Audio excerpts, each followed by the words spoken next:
Our lore corner this week comes from the... We've talked a lot about this weapon today, the Swarm Heavy Machine Gun. It says, the Cosmodrome quakes under a killing wind. Fire sent roaring out from the entrenched Cabal gun lines across the moth yards. A Cabal advance threatens to encircle a defensive line held by crimson frames and one lone light. Shah Han dips his head beneath a swivel of machine gun rounds and dives for the trench line. He slams his back against an earthen wall next to a few shot-to-pieces redjacks. His eyes focus on the gaping bullet holes perforating their thin plating as he runs a shaky hand over his own chest. At least they were just frames. He had bled out from open wounds before and was in no rush to relive the experience. Shaw peers down to the end of his trench where a detachment of gladiators crashed through their flanks. Just a little farther. A solar explosion vaporizes the leading gladiator and scatters their charge. A surviving Cabal recoils from the explosion in confusion. He stumbles backward into another of Shaw's trip mines and obliterates the rest of his comrades in a chain of explosions. Shaw exhales the tension in his chest and makes a mental note of the frames lost in the blast. He could take a verbal lashing from Shax if it meant no more blood on his hands. He glances back to the flank. Through the settling dust of a crisis averted, Shaw sees faint silhouettes of a second Cabal charge incoming. Damn it! Commander Zavala had tasked him with holding this sector, had called him by name directly, imbued Shaw with his trust. He couldn't go back after having lost the fertile ground for new lights. Old Russia was his to protect, and no Cabal conqueror would claim it while he still drew breath. Slugs slap hard into the earthen trench wall at his back, sending reverberations through his ribs. He shifts to plot a safe path to defend the flank. Shaw readies to move as heavy metal boot slams out a transmat in front of him, followed by a solid light barricade erected to deflect the incoming metallurgic hail. Get up, Han. That ditch isn't going to save you. Machine gun fire thunders off the barricade as Lord Saladin grabs him and raises Shaw to his feet. That's for your light to do. Saladin?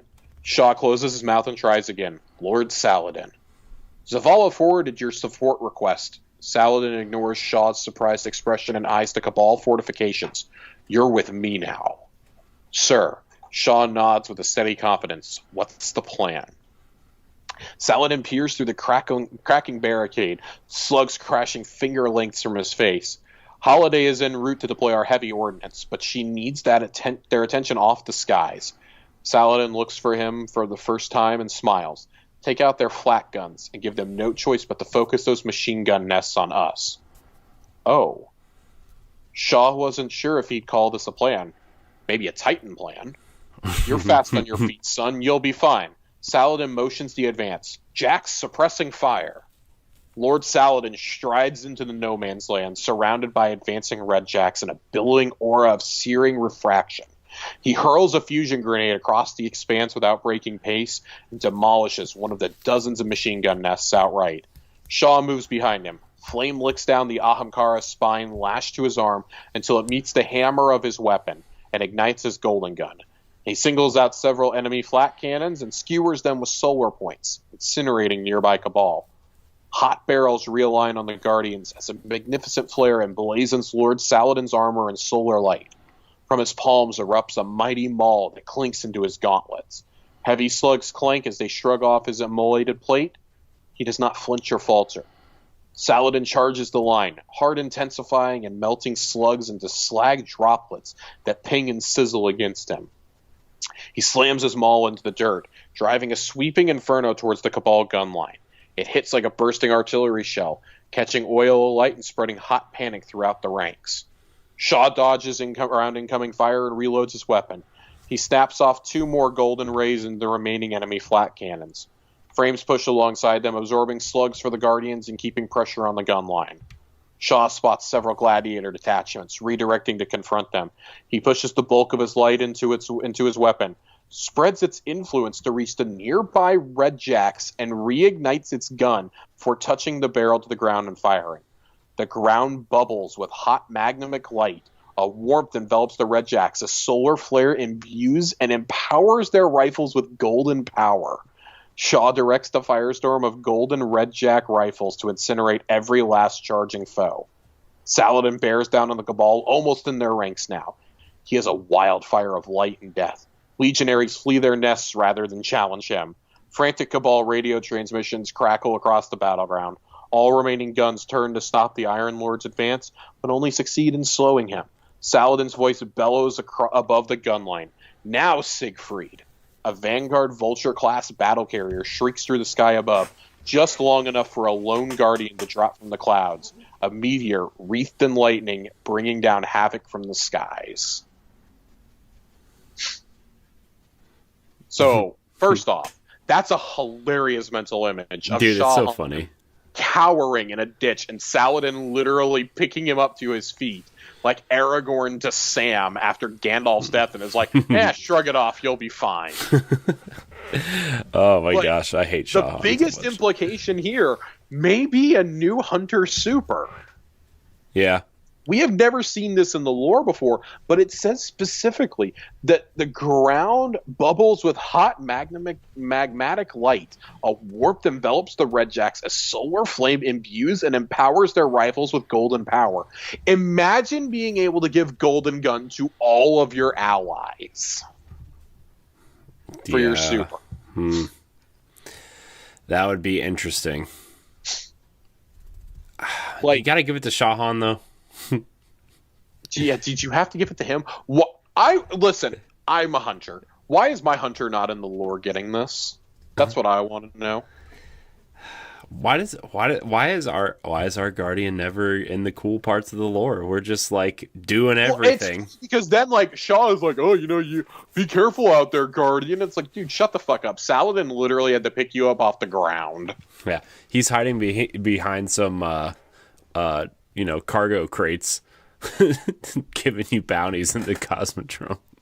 Right? It's like, dude, come on. Like, you have a home and everything out there. Like, calm down. It's not that bad. Yeah. Trying to seem like a badass to the New Lights, and all they want to do is pop a cap in your ass by the end. Yeah. But I really like the implications of this. Like, yeah. I think this may be the first hint of when Bungie said that the existing light subclasses had the potential to evolve.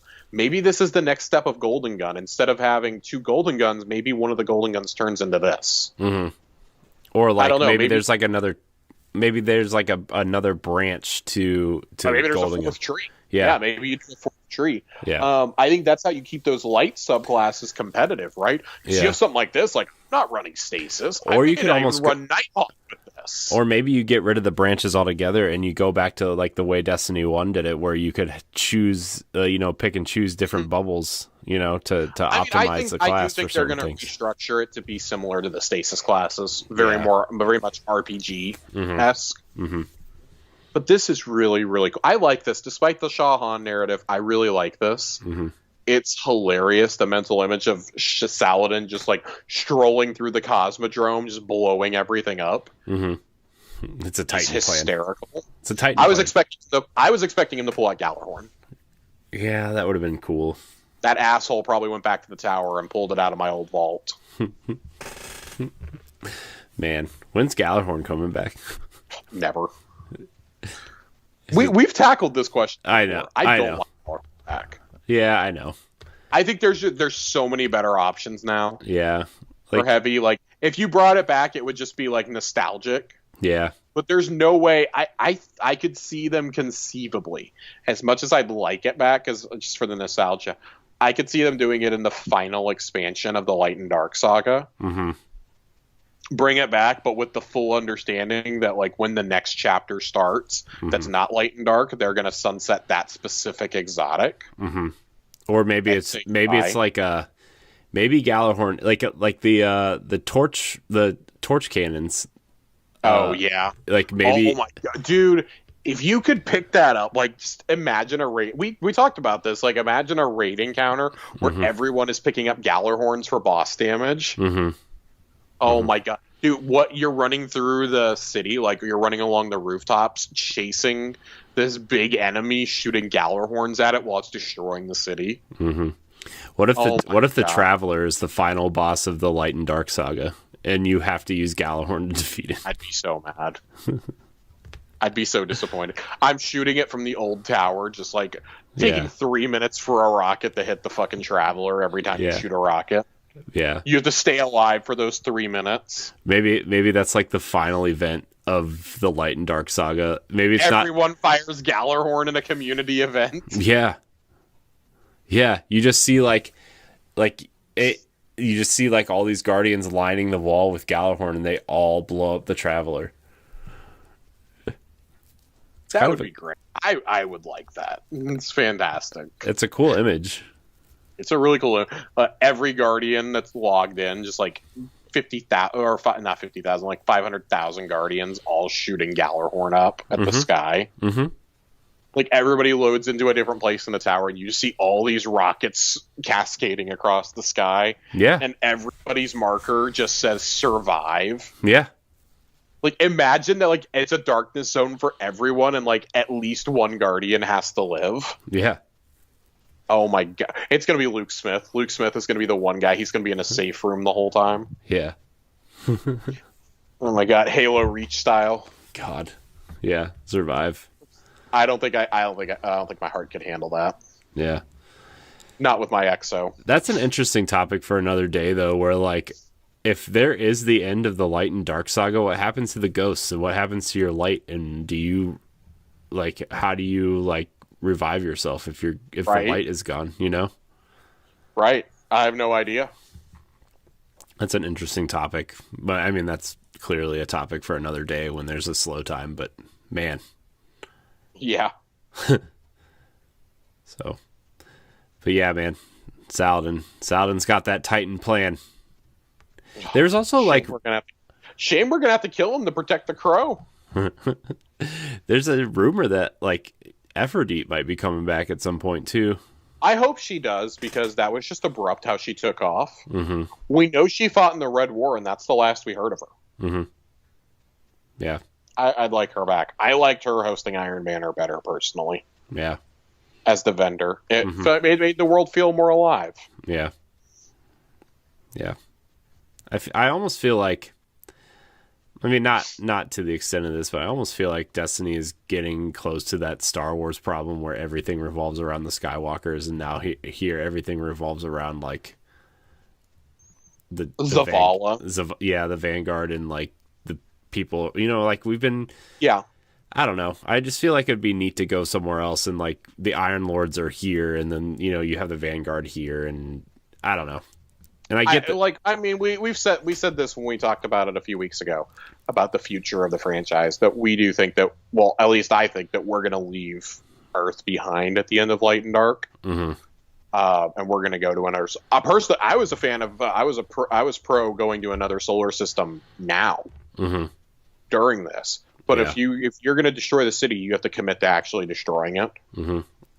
And I just don't think that they're going to do that. I could see them nuking the tower for good, though, and the city still staying there. But, like, the Vanguard going into hiding or something, being betrayed, I don't know. Like, what if Shaxx just, like, thunder crashes across the tower because of the Ahamkara skull? Him and Zavala are just duking it out in shitty Tower 2.0. Be awesome. Oh, yeah. God, it's going to be the Man of Steel fight between Clark Kent and Zod. Yeah.